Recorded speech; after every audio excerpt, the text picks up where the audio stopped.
জনতা party Bangladesh নামে আরেকটি নতুন দল আত্মপ্রকাশ করেছে। তার হলেন বাংলা চলচ্চিত্রের জনপ্রিয় চিত্রনায়ক ইলিয়াস কাঞ্চন। আওয়ামী লীগকে পুনর্বাসন করার একটি প্রক্রিয়া ইলিয়াস কাঞ্চন হাতে নিয়েছেন। আর উনি যে দলটি আত্মপ্রকাশ করেছেন, আমি আবারও বলছি, এখনো বলছি, যদি 24 ঘন্টার ভিতরে উনি এই দলের নাম পরিবর্তন না করেন, আইনের ব্যবস্থা নেব, এবং তা না হলে তাকে কিভাবে প্রতিহত করতে হয় রাস্তার উপর এবং তারে চিলে এবং কাকের মতন করা হবে। আজকে এই একটা দলের সম্ভবত কমতি ছিল, আর সেই কাজটাই আমাদের সকলের বেদের মেয়ে জোসনা খেত আমাদের জনপ্রিয় চিত্রনায়ক ইলিয়াস কাঞ্চন ভাই, তিনি সেই অভাবটা পূরণ করতে চাচ্ছেন। একজন সফল চিত্রনায়ক, আর গেল 15 থেকে 16 বছর বিভিন্ন ইস্যুতে আমরা চিত্রনায়ক ইলিয়াস কাঞ্চনকে দেখেছি। সামাজিক বিভিন্ন ইস্যুতে তিনি কথা বলেছেন, মন্ত্রীদের সামনে সাহস প্রকাশ করেছেন। এছাড়াও নিরাপদ সড়ক চাই এই একটা বিষয় নিয়ে তিনি কিন্তু খুব অনেকদিন ধরে কাজ করছেন। তো জনপ্রিয় সমাজকর্মী জনাব ইলিয়াস কাঞ্চনের নেতৃত্বে বাংলাদেশে একটা নতুন রাজনৈতিক দলের আত্মপ্রকাশ ঘটেছে। আমরা ইলিয়াস কাঞ্চনের এই নতুন রাজনৈতিক দলের জন্য শুভকামনা জানাই, এবং আমরা বলছি জেনে শুনে সচেতনভাবে। আমরা যারা স্বাধীন অ্যাক্টিভিজম করি, ডানপন্থীদের পক্ষে থাকি, বামপন্থী ভারতের দালালদের বিরুদ্ধে সবসময় সোচ্চার থাকি, আমরা যারা ইসলামপন্থীদের বা ইসলামপন্থার কাছাকাছি যারা তাদের কল্যাণের জন্য কাজ করি, কথা বলি। 16 বছর পণ্ডিতি ছিল না, কোনো জায়গায় কোনো অস্তিত্ব ছিল না, কিচ্ছু করতে পারে না। এখন মাহফিলগুলোতে গিয়ে গিয়ে আলেম ওলামার সাথে গুতাগুতি শুরু করে দিয়েছে এই সকল উচ্ছিষ্ট কিছু বিএনপি নামক এই সকল দালালরা।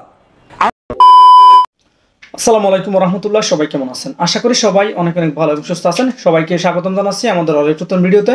প্রতিদিনের মতো আমি আপনাদের সিরিয়াস ফারুকি আবারও চলে আসলাম নতুন একটা ভিডিও নিয়ে। দর্শক, আপনারা সবাই ইতিমধ্যে বুঝতে পেরেছেন আজকের ভিডিওটা কতটা গুরুত্বপূর্ণ হতে চলেছে।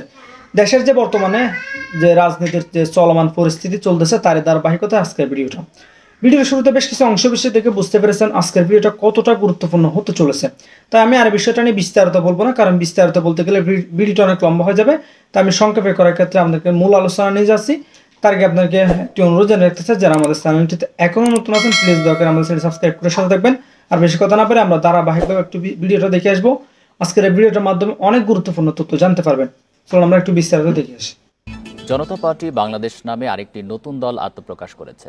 দলটির চেয়ারম্যান ইলিয়াস কাঞ্চন ও মহাসচিব সাবেক বিএনপি নেতা শওকত মাহমুদ। বেলা 11টার দিকে রাজধানীর হোটেল ইন্টারকন্টিনেন্টালে এক অনুষ্ঠানে দলটির নাম ঘোষণা করা হয়। জনতা পার্টি বাংলাদেশ দলের অন্যান্য পদে বিএনপির সাবেক নেতা ও কয়েকজন অবসরপ্রাপ্ত সেনা কর্মকর্তা আছেন। দলটির স্লোগান করব মোরা ইনসাফের বাংলাদেশ। শেখ হাসিনা সরকারের পতনের পর এবছরের ফেব্রুয়ারি পর্যন্ত 6.5 মাসে দেশে প্রায় 22টি নতুন রাজনৈতিক দল আত্মপ্রকাশ করেছে।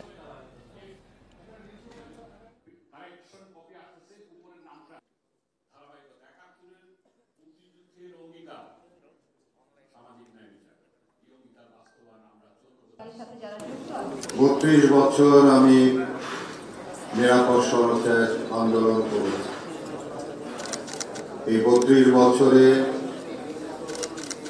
যে কয়টা সরকারকে আমি পেয়েছি, সেই সরকারের কোনো রকমের সাহায্য সহযোগিতা পাইনি।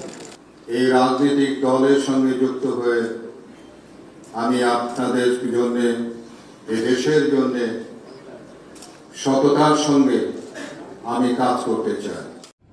এই একটা দলের সম্ভবত কমতি ছিল, আর সেই কাজটাই আমাদের সকলের বেদের মেয়ে জোসনা খেত আমাদের জনপ্রিয় চিত্রনায়ক ইলিয়াস কাঞ্চন ভাই, তিনি সেই অভাবটা পূরণ করতে চাচ্ছেন।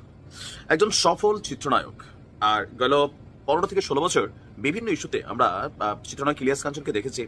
সামাজিক বিভিন্ন ইস্যুতে তিনি কথা বলেছেন, মন্ত্রীদের সামনে সাহস প্রকাশ করেছেন।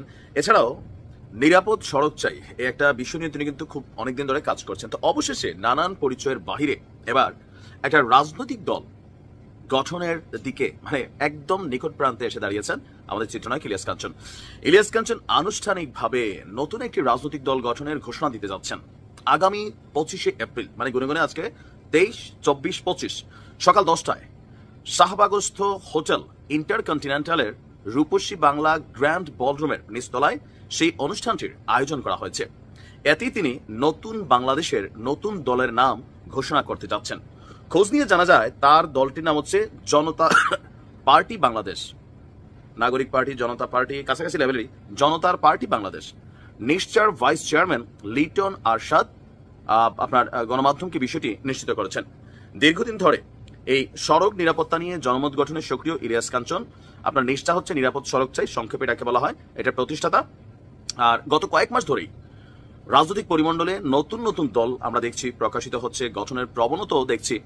আর এবার এতে যুক্ত হচ্ছেন আমাদের ইলিয়াস কাঞ্চন ভাই।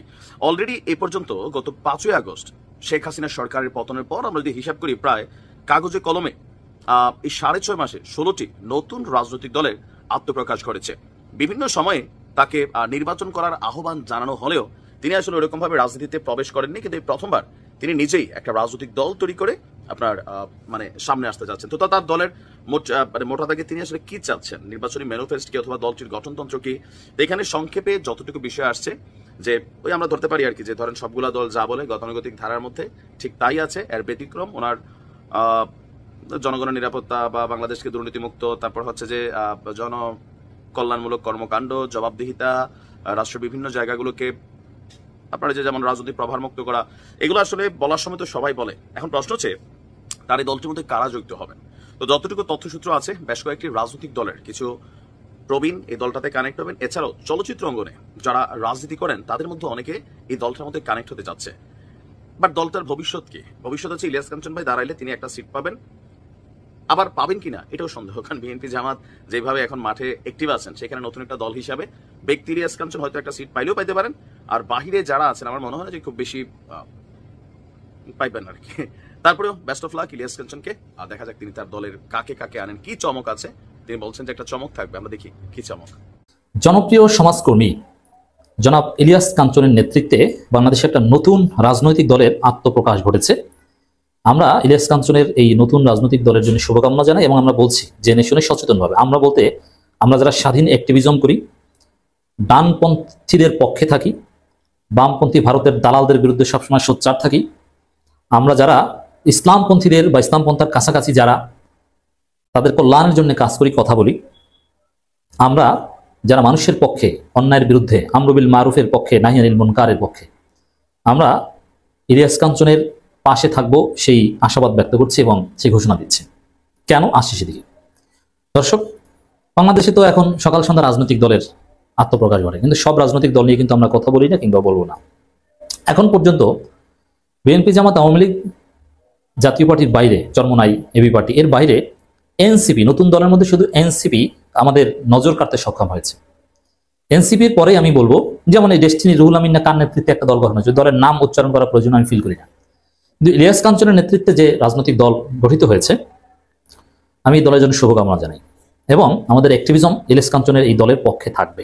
যতক্ষণ পর্যন্ত ইলিয়াস কাঞ্চনের এই দল ডানপন্থীদের পক্ষে থাকবে, আধিপত্যবাদীদের বিরুদ্ধে থাকবে, ভারতের দালালদের বিরুদ্ধে থাকবে, সন্ত্রাস এবং চাঁদাবাজদের বিরুদ্ধে থাকবে, ইসলামপন্থীদের বৃহত্তর ইন্টারেস্টের মধ্যে যতক্ষণ পর্যন্ত ইলিয়াস কাঞ্চনের এই দল থাকবে, ততক্ষণ পর্যন্ত আমরা আমাদের অ্যাক্টিভিজম দিয়ে তাদের পাশে থাকবো। তা আমরা পাশে থাকা, পক্ষে থাকা মানে এই নয় যে আমরা ওই দলের নেতাকর্মী হব না, আমরা অ্যাক্টিভিজম করি। আমাদের কার্যক্রম হচ্ছে অ্যাক্টিভিজম। এটা অ্যাক্টিভিজম কাম অ্যানালাইসিস। ওটাকে আপনি রাজনীতিও বলতে পারেন না, অথবা সাংবাদিকতাও বলতে পারেন না, এটা আলাদা জিনিস। দর্শক, খবরটা যদি দেখি, গর্ব মোরা ইনসাফের দেশ স্লোগান নিয়ে আজ শুক্রবার ঢাকার হোটেল ইন্টারকন্টিনেন্টাল আয়োজিত অনুষ্ঠানে নতুন রাজনৈতিক দলের আত্মপ্রকাশের ঘোষণা দেওয়া হয়। এখানে কয়েকটা বিষয়। স্লোগানটা দেখে, ইনসাফের বাংলাদেশ। এই ইনসাফ শব্দটা ইসলামপন্থীরা ব্যবহার করে, এটা কোরআনের শব্দ, এটা হাদিসের শব্দ, এটা ইসলামের পরিভাষা। ইনসাফের বাংলাদেশ করতে চায় জামাত ইসলামী, চরমোনাই, ইসলামপন্থীরা। ইনসাফ কায়েম করতে চায় ইসলামপন্থীরা। সে ইনসাফের বাংলাদেশ করতে চায় ইলিয়াস কাঞ্চন। স্বাভাবিকভাবেই আমাদের অ্যাক্টিভিজম ইলিয়াস কাঞ্চনের পক্ষে থাকবে, পাশে থাকবে। স্লোগানের মাধ্যমেই বোঝা যায় যে তিনি ডানপন্থীদের পাশে থাকবেন বা ডানপন্থার রাজনীতি করবেন, রাইটিস্ট পলিটিক্স করবেন। দর্শক, হোটেল ইন্টারকন্টিনেন্টালে আত্মপ্রকাশ অনুষ্ঠান হয়েছে, এটাও একটা ভালো দিক যে তাদের টাকা পয়সা আছে, তারা গরিব না, তারা কিছু করতে পারবে। তাদের আত্মপ্রকাশ আভিজাত্যের মধ্য দিয়ে ফুটে উঠেছে। তবে হ্যাঁ, ইন্টারকন্টিনেন্টাল থেকে, অভিজাত জায়গা থেকে একেবারে খেতে খামারে তারা চলে যাবে সেই প্রত্যাশা ব্যক্ত করছে এবং পরামর্শ দিয়ে আমরা পরামর্শ দিব চাইলে। দেখেন, ইলিয়াস কাঞ্চনের পরিচয় কখনো আমি প্রথমে চিত্রনায়ক বলি না। চিত্রনায়ক এটা আমার কাছে একটা গৌণ পরিচয়। ইলিয়াস কাঞ্চনকে আমি একজন সমাজকর্মী হিসেবে দেখি। তিনি নিরাপদ সড়ক চাই আন্দোলনের প্রতিষ্ঠাতা। আমার কাছে এই পরিচয়টা তার কাছে বড়, অন্য পরিচয় আমার কাছে ক্ষুদ্র। আনুষ্ঠানিক আত্মপ্রকাশ হলো নতুন রাজনৈতিক দল জনতা পার্টি বাংলাদেশ। তার নাম দেখেন, তিনি যে ভালো কিছু করতে পারবেন এই সম্ভাবনা দল প্রতিষ্ঠার আগেই হয়েছিল, যার ফলে আমরা দেখেছি যে ইলিয়াস কাঞ্চনের এই দলের বিরুদ্ধে দল প্রকাশের আগে ষড়যন্ত্র। এই জন্যই আমরা তার পাশে দাঁড়িয়েছি। কেউ উকিল নোটিশ দেয়, কি হুমকি দেয়, অমুক তমুক করবে, কেউ কিছু করতে পারলো না। ইলিয়াস কাঞ্চন দেশের আইন মেনে রাজনৈতিক দল করা যে তার অধিকার, এবং অন্য কারো নাম বা ইত্যাদি এই বিষয়ে আইন আছে, অন্য কোনো রেজিস্টার্ড নাম ব্যবহার করতে পারবেন ইত্যাদি, এরকম কোনো আইনের ব্যত্যয় ঘটেনি। এবং উকিল নোটিশ বা এগুলো যাচাই বাছাই করেই তার দলের আত্মপ্রকাশ ঘটেছে। তার দলের জন্য শুভকামনা। 25 এপ্রিল সকাল 10:30টায় এই আত্মপ্রকাশ অনুষ্ঠান দুপুর 12টায় শেষ হয়। নতুন দলের কমিটিতে সভাপতি ইলিয়াস কাঞ্চন, মহাসচিব শওকত মাহমুদ ও মুখপাত্র হচ্ছেন সাবেক প্রতিমন্ত্রী গোলাম সরোয়ার মিলন। দেখেন, খুবই ইম্পর্টেন্ট।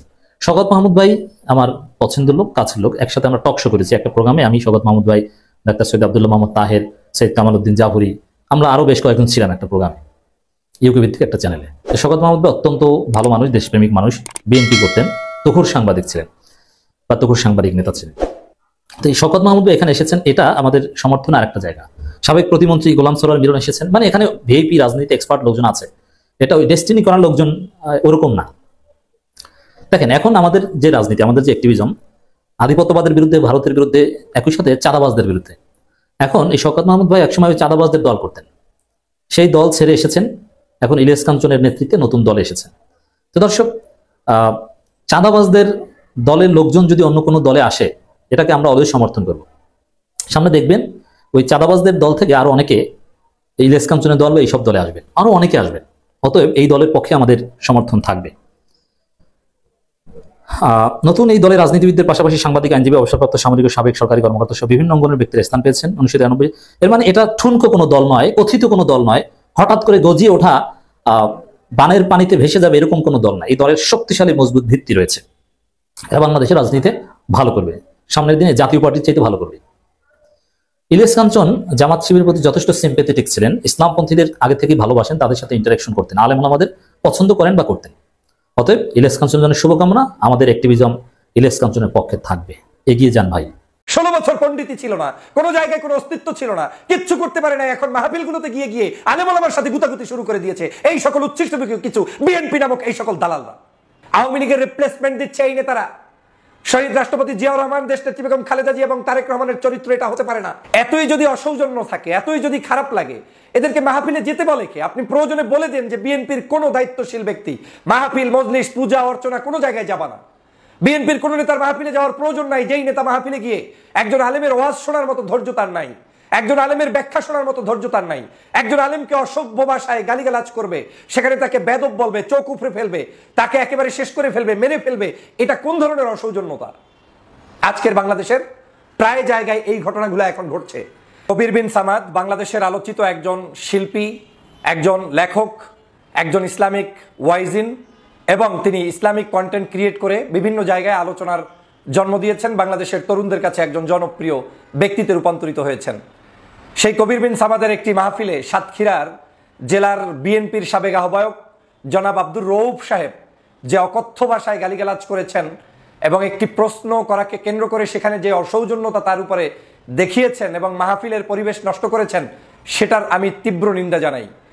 বাংলাদেশের সাধারণ মানুষের কাছে বিএনপিকে চূড়ান্তভাবে একদম শেষ পর্যায়ের ব্রেকটা মারার জন্য কিছু অসাধু লোক বসে আছে পরিকল্পনার অংশ হিসেবে, যারা চায় না এদেশের ইসলামী মূল্যবোধের শক্তির সাথে বিএনপির বিন্দুমাত্র কোনো সম্পর্ক থাকুক।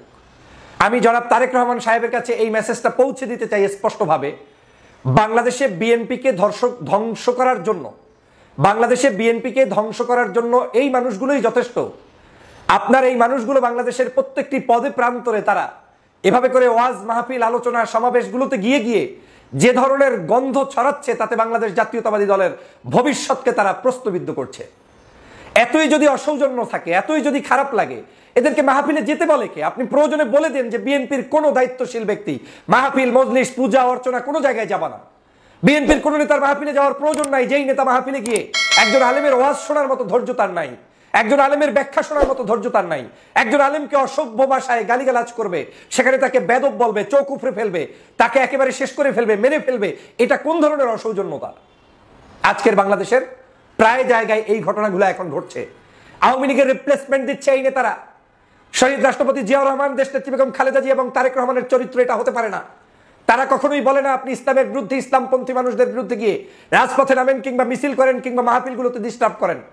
কিন্তু অতি উৎসাহী কিছু নগণ্য মানুষগুলো বাংলাদেশের বিভিন্ন জায়গায় গিয়ে পণ্ডিতি জাহির করা শুরু করেছে। 16 বছর পণ্ডিতি ছিল না, কোনো জায়গায় কোনো অস্তিত্ব ছিল না, কিচ্ছু করতে পারে না, এখন মাহফিলগুলোতে গিয়ে গিয়ে আলেম ওলামার সাথে গুতাগুতি শুরু করে দিয়েছে এই সকল উচ্ছিষ্ট কিছু বিএনপি নামক এই সকল দালালরা। আমি ধিক্কার জানাই। কোথায় তোমাদের সভ্যতা ছিল এত বছর? কোথায় তুমি কাজ করেছো এত বছর? সাধারণ মানুষের উপরে আওয়ামী লীগ জুলুম করেছে, অত্যাচার করেছে, নির্যাতন করেছে, নিপীড়ন করেছে। আলেম ওলামার উপরে অত্যাচার করেছে, নির্যাতন করেছে, নিপীড়ন করেছে। এই আলেম ওলামার উপরে যারাই অত্যাচার করেছে তাদেরকে বাংলার মানুষ বিতাড়িত করেছে এবং তারা বাংলাদেশ থেকে পালিয়ে গিয়েছে। আপনারা জানেন আওয়ামী লীগের একটি চরিত্র ছিল, বাংলাদেশের যে কোনো ইসলামিক অর্গানাইজেশনগুলোকে তারা বন্ধ করতে চেয়েছিল, মাহফিলগুলোতে বন্ধ করতো, 144 দ্বারা জারি করতো তাফসীর মাহফিলে। জনগণ ভালো চোখে নেয় নাই, যে কারণে তাদের পতন হয়েছে। কিন্তু আজকের আপনারা নতুন করে আওয়ামী লীগের সেই রেখে যাওয়া উত্তরসূরির ভূমিকায় অবতীর্ণ হয়েছেন। কি অপরাধ করেছে কবির বিন সামাদ? কি অপরাধ করেছে একজন আলেম তিনি মঞ্চে উঠে বক্তব্য দিতে গিয়ে? আপনি তো একটা গানের মঞ্চে গিয়ে গানের কোনো প্রতিবাদ করেন না, সেখানে গিয়ে তো কলি ছন্দ পতন হচ্ছে কিনা আপনি সেটা নিয়ে তাহাকিক করেন না। আপনি মাহফিলের মধ্যে গেলে আপনার এত চুলকায় কেন, এত গা খাউস কেন আপনাদের? একজন আলেম ওয়াজ নসিহত যেভাবে করছে আপনি শুনে চলে আসবেন, ভালো না লাগলে আপনি প্রত্যাখ্যান করবেন।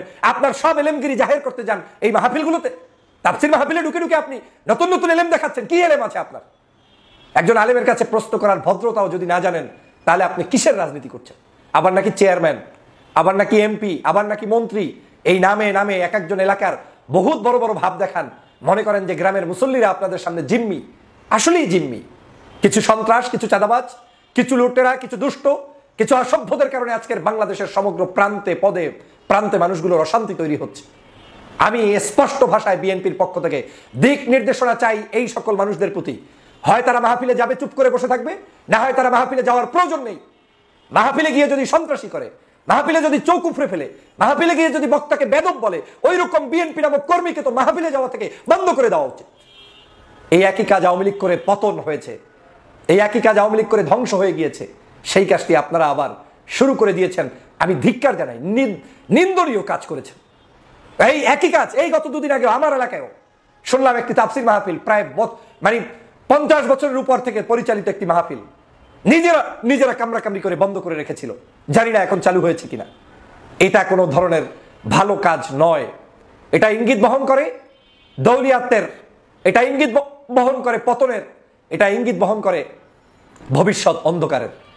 আর এই কাজগুলোর সমালোচনা তারাই করবে না যারা আজকের লুটেরা, সন্ত্রাস কিংবা চাঁদাবাজ। আর তারাই আপনার এই দোষগুলো ধরিয়ে দিবে যারা দেশপ্রেমিক এবং ধর্মপ্রেমিক এবং মানুষের সিমটম বুঝে, মানুষের পালস বুঝে, তারাই আপনাকে ধরিয়ে দেবে। আপনার স্পষ্ট নির্দেশনা দিয়ে দিন। কত বড় দুঃসাহস একজন আলেম সে যেই হোক, এলেমের পার্থক্য থাকতে পারে, আমলের পার্থক্য থাকতে পারে, বয়সে ছোট বড় থাকতে পারে, কিন্তু একজন ওয়াইজিন আমার বাড়ির মেহমান, তাকে আপনি প্রশ্ন করবেন, আবার প্রশ্নের উত্তর সঠিক মতো না পেলে, মন মতো না হলে আপনি সেখানেই করবেন। চেহারার মধ্যেই তো মনে হয় যেন আপনার মধ্যে বিন্দুমাত্র ইসলামের প্রতি দরদ নাই। এই আব্দুর রবকে বহিষ্কার তো করবেনি, কিন্তু এই আব্দুর রব তো ছোট্ট একটা চিনিপুটি, এটা তো কিচ্ছু না, এটা তো নাথিং। বিএনপির এটা তো একেবারে পার্ট, একেবারে স্মল, এটা মেম্বারের যোগ্যতা নাই। কিন্তু এই আব্দুর রবকে বলছি না, আমি বলছি বাংলাদেশের প্রত্যেকটি জায়গায় শুধু রব নয়, আরো যারা বড় বড় মহারথী রয়েছে, যারা সকাল সন্ধ্যা ধর্মের বিরুদ্ধে, ইসলামের বিরুদ্ধে, আলেম ওলামার বিরুদ্ধে বিষোদ্গার গায়, ওই সকল দুষ্টগুলোকে মুখ বন্ধ করেন, না হয় বহিষ্কার করেন, না হয় ওদের কাছ থেকে দলকে রক্ষা করেন। এরা আপনার দলের বিন্দুমাত্র উপকার করবে না। মনে মনে ভাববেন না যারা আজহারির বিরোধিতা করছে তারা আপনার দলকে ভালোবাসছে, না, দলটাকে একেবারে গোয়ার ভিতরে, আপনার একেবারে গর্তের ভিতরে ঢুকিয়ে দিচ্ছে। আর যারা মনে মনে ভাববেন না যে অমুক মুক্তিযোদ্ধা টাইটেল লাগিয়ে, হ্যাঁ, ফজলুর রহমানের মতো একজন নেতা বিশাল মনে হয় যেন আওয়ামী লীগ করে আসছে, দলে এত নেতা শর্ট পড়েছে যে আওয়ামী লীগ থেকে ধার করা নেতার দিয়ে তারপরে ধর্ম বিরোধী কথা বলাতে হবে। এই সকল লোকগুলো আজকের বাংলাদেশের বিভাজন তৈরি করছে, আজকের সকাল সন্ধ্যা প্রতিনিয়ত ধর্মভিত্তিক কাজগুলোর বিরোধিতা করছে। এই সকল হারুন পাপিয়ে দিয়া এই দল টিকবে না। এই দল যদি এই সব মানুষ দিয়ে টিকাতে যান, মাহফিল মজলিসগুলোর উপরে আক্রমণ করে যদি টিকাতে চান, তাহলে সেটা যে কয়দিনের জন্য টিকবে, তারপরে দেখবেন যে সেই অবস্থাটা কোথায় গিয়ে দাঁড়ায়, শেখ হাসিনার পথেই হাঁটতে হবে। আমি সে কারণে স্পষ্টভাবে বলতে চাই, এই ভাষাগুলো দেখুন এবং শিখুন। কি করছেন এগুলা? জনগণের কাছে কি উপস্থাপন করছেন আপনারা? এদেশ 5ই আগস্ট আবার নতুন করে স্বাধীন হয়েছে কারো বাপদাদির তালুকদারিগিরি চালানোর জন্য নয়। এদেশটা স্বাধীন হয়েছে সকল ধর্ম, পেশার, মতের মানুষগুলো স্বাধীনভাবে কথা বলবে সেজন্য। অতএব সাবধান হয়ে যান, যারা এই সকল নোংরামির সাথে সম্পৃক্ত, আমি মনে করি তারা এই দল এই দেশকে ক্ষতিগ্রস্ত করছে। বিএনপির মতো এত বড় একটি জনপ্রিয় দলকে প্রশ্নবিদ্ধ করছে। যারা এটা করছে তাদের থেকে দলকে সাবধান করার এখনই সময়, না হয় পতন নিশ্চিত। আওয়ামী লীগকে পুনর্বাসন করার একটি প্রক্রিয়া ইলিয়াস কাঞ্চন হাতে নিয়েছেন। আর উনি যে দলটি আত্মপ্রকাশ করেছেন, আমি আবারও বলছি, এখনো বলছি, যদি 24 ঘন্টার ভিতরে উনি এই দলের নাম পরিবর্তন না করেন, আইনের ব্যবস্থা নেব, এবং তা না হলে তাকে কিভাবে প্রতিহত করতে হয় রাস্তার উপর এবং তারে চিলে এবং কাকের মতন করা হবে। আজকে খুবই দুঃখের সাথে জানাচ্ছি, গত 17 বছর আমরা যারা আন্দোলন সংগ্রাম করেছিলাম, তখন আমরা আজকের সুসময়ের কুকিলদের আমরা কেউ পাশে পাইনি। আজকে যখন জুলাই আগস্টের গণ অভ্যুত্থানের পর আমরা যখন একটি শান্তি শৃঙ্খলার ভিতরে দেশের বিরাজমান রাজনীতির পরিস্থিতি নিয়ে যখন আমরা উদ্বিগ্ন, তখনই পালিয়ে যাওয়া স্বৈরাচার শেখ হাসিনা কিছু দোসর বা গোষ্ঠী আজকে নতুন রাজনৈতিক দলের নামে একটি হরি খেলায় মেতে উঠেছে। আপনারা দেখেছেন গত কিছুদিন আগে আম জনতা নামে একটি দলের আত্মপ্রকাশ হয়েছে। যে ব্যক্তি বাংলাদেশের রাজনীতির সাথে কখনো তার কোনো সংশ্লিষ্টতা ছিল না, তিনিও একটি রাজনৈতিক দল আত্মপ্রকাশ করেছেন। আরেকটি রাজনৈতিক দলের সময় সামরিকতার বিষয় নিয়ে আম জনতা পার্টি নামে আরেকটি রাজনৈতিক দল আত্মপ্রকাশ করেছে, যদিও এই দলের ব্যাখ্যা আমার কাছে নেই।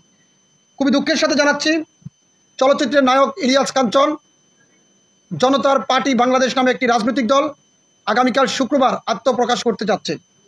আমি জনাব ইলিয়াস কাঞ্চন এবং আওয়ামী লীগের দোসর সেই শওকত মাহমুদকে আগামী 24 ঘন্টার সময় দিয়েছি। এই 24 ঘন্টার ভিতরে ওনার যে জনতার পার্টি নামে এটি যদি সংশোধন না করে, তাহলে উনি যেই জায়গায় দলের আত্মপ্রকাশ করবেন সেখানে আমাদের জনতার অধিকার পার্টির নেতাকর্মীরা অবস্থান করবে। সেই অবস্থানের পরিপ্রেক্ষিতে আমি ইলিয়াস কাঞ্চন এবং শওকত মাহমুদকে ফোন করে অনুরোধ করেছি তাদের দলের নামটি পরিবর্তন করার জন্য। এবং যেহেতু জনতার অধিকার পার্টি নামে একটি রাজনৈতিক দল বাংলাদেশের দীর্ঘদিন আন্দোলন সংগ্রামে ভূমিকা রেখেছে এবং সেই দল জেল জুলুম হামলায় মামলায় সে দলের নেতাকর্মীরা দীর্ঘদিন নির্যাতিত নিপীড়িত, আমি জনাব ইলিয়াস কাঞ্চন সাহেব এবং শওকত মাহমুদকে বলবো আত্মপ্রকাশের আগে আপনারা বিষয়টি বিবেচনা করবেন। অন্যথায় যদি 24 ঘন্টার ভিতরে বা আপনাদের দলের আত্মপ্রকাশের ঠিক 1 মিনিট আগ মুহূর্ত যদি আপনারা এটি পরিবর্তন না করেন, তাহলে আমি আইনের আশ্রয় নিব এবং আমি উকিল নোটিশের মাধ্যমে আপনাদের এই দলের আত্মপ্রকাশ বন্ধ করার যত প্রক্রিয়া আছে সবই আমি করার চেষ্টা করব। অবশ্যই গণমাধ্যম কর্মীরা বিষয়টি হয়তো তাদের সাথে মুখোমুখি হলে আপনারা প্রশ্ন করবেন, তারা কি ব্যাখ্যা দেয় তারা তখনই শুনবেন। আসসালামু আলাইকুম। গত সরকারের শেখ হাসিনার আমলে একটি সাংবাদিক তৈরির কারখানা করেছিলেন আওয়ামী লীগ, কিন্তু অন্তর্বর্তীকালীন সরকারের আমলে সেই ফ্যাসিস্ট আওয়ামী লীগ আবার নতুন কিছু রাজনৈতিক দল করার পরিকল্পনা নিচ্ছে। এই ইলিয়াস কাঞ্চন হচ্ছে বাংলাদেশের যখন তিনি যে পদক পেয়েছিলেন শেখ হাসিনার হাতে, তখন থেকে দেখবেন উনি কোনো ধরনের কোনোদিন কোনো মঞ্চে কোনো বিষয় নিয়ে মন্তব্য করেননি, আপনারা দেখবেন। এবং গত 17 বছর দুঃসময়ে কোনো রাজনৈতিক দলের ব্যানারে তিনি প্রতিবাদ করেননি, কিন্তু এখন উনি নায়ক থেকে রাজনীতিবিদ হওয়ার স্বপ্ন দেখছেন। অভিনয় এবং রাজনীতিবিদ এক জিনিস নয়। আর শেষ বয়সে এসে উনি কেনই বা এই রাজনৈতিক আকাঙ্ক্ষা ওনার মনের ভিতরে উত্তাল হয়ে জন্মগ্রহণ করছে। আরও একত্রিত হয়েছেন কার সাথে? শওকত মাহমুদের সাথে, যিনি গত 17 বছর আওয়ামী লীগ সরকারের ফাঁদে পা দিয়ে দেশের বিরুদ্ধে নানান ধরনের ষড়যন্ত্রে মেতে উঠেছিলেন। আপনারা দেখেছেন ইলিয়াস কাঞ্চন বঙ্গবন্ধু সাংস্কৃতিক গবেষণা কেন্দ্রের এই যে সাংবাদিক গনি আহমেদকে এবং বিভিন্ন ধরনের বড় বড় আওয়ামী লীগের যত ডোনার আছে সবাইকে ওনার নিরাপদ সড়ক চাই আন্দোলনের ব্যানারে নিয়ে আসছেন। অর্থাৎ আওয়ামী লীগকে পুনর্বাসন করার একটি প্রক্রিয়া ইলিয়াস কাঞ্চন হাতে নিয়েছেন। আর উনি যে দলটি আত্মপ্রকাশ করেছেন, আমি আবারও বলছি, এখনো বলছি, যদি 24 ঘন্টার ভিতরে উনি এই দলের নাম পরিবর্তন না করেন, আইনের ব্যবস্থা নেব, এবং তা না হলে তাকে কিভাবে প্রতিহত করতে হয় রাস্তার উপর এবং তারে চিলে এবং কাকের মতন করা হবে যদি এই দলের নামটি তিনি পরিবর্তন না করেন। আমি সম্মানের সহিত শওকত মাহমুদ এবং ইলিয়াস কাঞ্চনকে বিষয়টি মোবাইল ফোনে অনুরোধ করেছি, যেটি অনেক গণমাধ্যমকে বিষয়টি দেওয়া আছে। অবশ্যই শেয়ার করে দিবেন, আর আমাদের চ্যানেলটিতে নতুন থাকলে অবশ্যই চ্যানেল সাবস্ক্রাইব করে সাথে থাকবেন। আপনারা ইতিমধ্যে ভিডিওর শুরুতে যে অংশ বিশেষগুলো দেখেছেন এখানে আমাদের ব্যক্তিগত কোনো মতামত থেকে আমরা সামাজিক যোগাযোগ মাধ্যম থেকে ভিডিওগুলো কালেক্ট করে আপনাদের মাঝে জাস্ট ভিডিওগুলো তুলে ধরার চেষ্টা করি। ভিডিওটি ভালো লাগলে অবশ্যই শেয়ার করে দিবেন। এই বিষয়ে আপনার মতামত দ্রুত কমেন্টে জানিয়ে ফেলেন। ধন্যবাদ সবাইকে। আল্লাহ হাফেজ।